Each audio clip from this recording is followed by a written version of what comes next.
CSR देखुलु आम गोटे कौन कलु इमाम पपन गोटे बेस लाइन सर्वे करते आमर 3-4टा पंचायत जमी नुआपाड़ी पंचायत मुखुरा पंचायत आरमला पंचायत मित्रपुर जो से पंचायत प्लस एनएसी वार्ड अच्छे जो बालगोपालपुर नरहरिपुर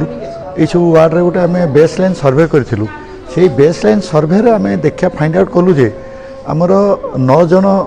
फिजिकल एंड मेंटाली हैंडिकैप्ड वाला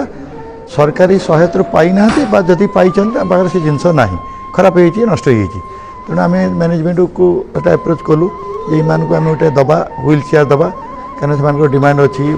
लोक चलाबल करें निज कर्म क्षेत्र जापारे मैनेजमेंट सागे एग्री होगा आज गोटे दिन में जगन्नाथ मंदिर प्रांगण में से 9 जन को कंपानी तरफ व्हील चेयर गोटे गोटे प्रदान कराई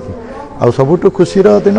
यही जो बेसलाइन सर्वे करने आमर से प्रति गाँव में गोटे विलेज कोऑर्डिनेटर हिसाब से अच्छा आम जो आम आईएसएस गोटे इंस्टीट्यूट सोशल साइंस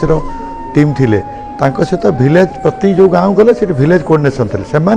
आइडेंटिफाई कले से आज आसपाई आम कर आमर अन्य भी योजना अच्छी से सर्वे जो फाइंडिंग्स बाहरी किसी मात्रा आम भी आगेबू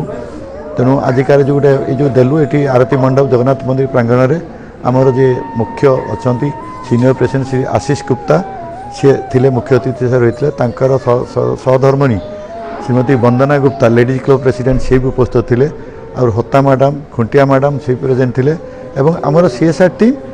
आमर मुखुरा सरपंच नुआपाड़ी सरपंच एवं आम सीएसआर टीम से मिसिकी या सक्सेसफुल करेला सुकांत नायक जो आईएसएस अच्छा मिसिकी प्रोग्राम टाक सक्सेस कर। धन्यवाद। जय जगन्नाथ।